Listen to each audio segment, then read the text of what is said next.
په بل روایت کې راځي د سیدنا ابي هريره رضی الله عنه قال قال رسول الله صلی الله علیه وسلم رسول الله صلی الله علیه وسلم فرمایل من تمسك بسنتي عند فساد امتي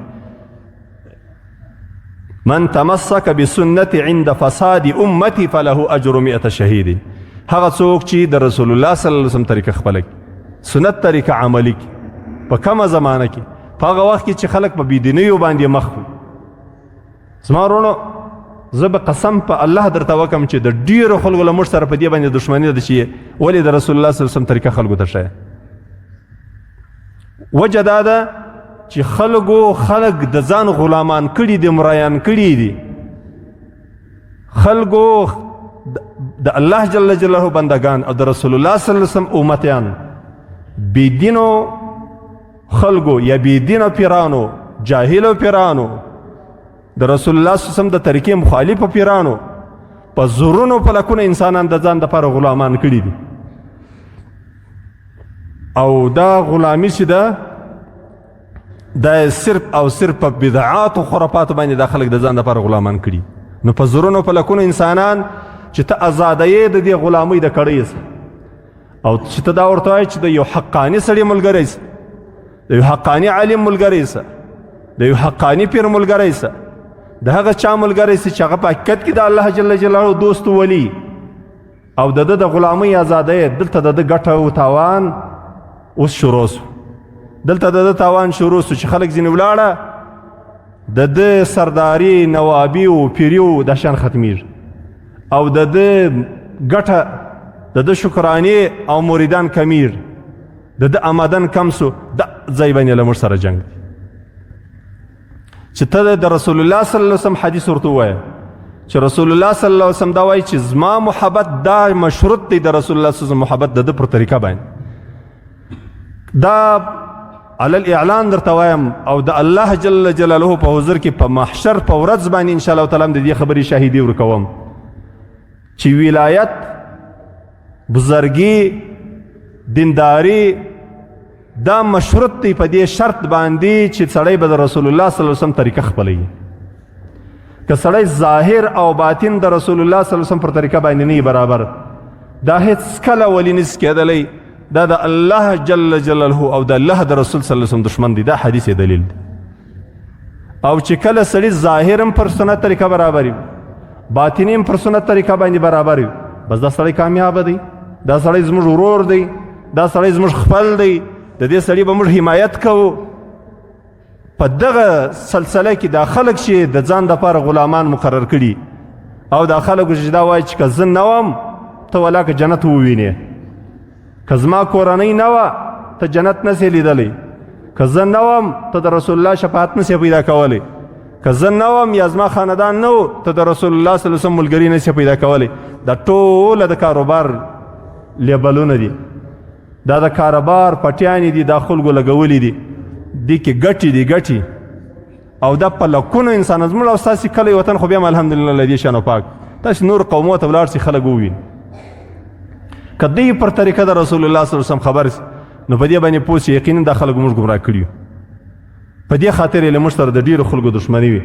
دلته حدیث شریف کې دا راځي رسول الله صلی الله علیه وسلم وایي کله چې داسې د فساد زمانه وي چې خلکو دین پرېښوی په بدعاتو خرافاتو پسې سو، اوس په دې وخت کې یو سړی راولاړ شو یاره زه د رسول الله صلی الله علیه وسلم طریقه کوم. د رسول الله صلی الله علیه وسلم طریقه څه ده؟ زه پر هغه طریقه باندې ځم، دته الله د 100 شهیدانو اجر ورکوي. ګورئ زما ورونو دا مهم سوال دی. سوال دی په حدیث شریف کې دا سوال کیږي، د حدیث په شرح کې محدثین دا سوال کوي چې د یو شهید څونه لوی مقام دی چې یو سړي ته الله جل جلاله د یو سنت په عمل کولو باندې د 100 شهیدانو اجر ورکوي. دا خو ډېر عجیبه خبره ده. د دې جواب دا دی د دې سوال چې داسې زمانه به وي چې د یو سنتو په ژوندي کېدلو باندې به د الله دین را ژوندی کېږي. شهیدان چې قرباني ورکوي خو د اعلی کلمت الله لپاره قرباني ورکوي. یعنې دا سوال دی. اوس یو سړی له تا دا پوښتنه کوي چې کم سړی شهید دی؟ دا زموږ او ستاسې په وطنو کې هم دا جنګونه منګونه ډېر دي. نو سوال در باندې کوي یو سړی چې قاتل غازی دی، مقتول شهید دی، دا رقم خو نسي کېدلی. خو یو به ظالم یو به شهید وي بل به نه وي شهید. نو شهید څوک دی؟ بس دا اسانه خبره ده. د اسلام مقدس دین رسول الله صلی الله علیه وسلم موږ دا تشریح کړې ده. هغه سړی چې د الله د دین د دفاع دپاره شهید، د الله جل جلاله د دین د دفاع دپاره چې سړی ووژل سي بس دا شهید دی. یو سړی په خپل مال باندې ووژل سو دا شهید دی. یو سړی د خپل عزت او د ابرو په ساتنې په خاطر باندې مړ سو دا شهید دی. خو در ټولو اعلی مرتبه د شهادت هغه څوک دی؟ من قتل لاعلاء کلمت الله، هغه څوک چې د الله د دین د دفاع دپاره ووژل سي دا شهید. اوس که سړی د نورو شانو د دفاع دپاره مړ سو دې ته شهید نه ویل کیږي. دلته چې په حدیث شریف کې دا ځای راځي چې د یوه سنت په ژوندي کېدلو باندې د 100 شهیدانو اجر الله سړي ته ورکوي. دا ولې؟ دا په دې خاطر باندې خو داسې فساد به وي، داسې بې دیني به وي، خلکو به د رسول الله طریقې پرېږدي. نو چې یو سنت یو څوک عملي کړي د یوه سنت په عملي کېدلو باندې به احیا د رسول الله صلی الله علیه وسلم د سنتو د طریقې د وس. نو هلته چې شهید قرباني ورکوله خو د الله د دین د دفاع دپاره یې ورکوله. دلته دې سړي هغه د الله دین پر طریقه د رسول الله را ژوندی نو ځکه الله جل جلاله دته د 100 شهیدانو ثواب ورکوي، د 100 شهیدانو. د حدیث شریف توري دا رقم دی: من تمسک بسنتي، یو څوک چې نیول وکړي عمل وکړي زما پر طریقه باندې عند فساد امتي، په هغه وخت کې چې امت په فساد کې لوېدلی.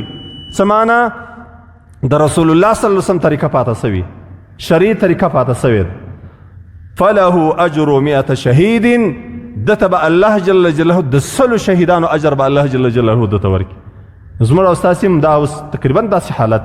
الله جل جلاله دې موږ او تاسې دینداره کړي، الله دې د بېدینۍ څخه وساتي، الله دې د رسول الله صلی الله علیه وسلم طریقه را نصیب کړي، الله دې د ټولو ګمراه ډلو څخه د ټولو بېدینو ډلو څخه دې الله جل جلاله نجات ونصیب کړي.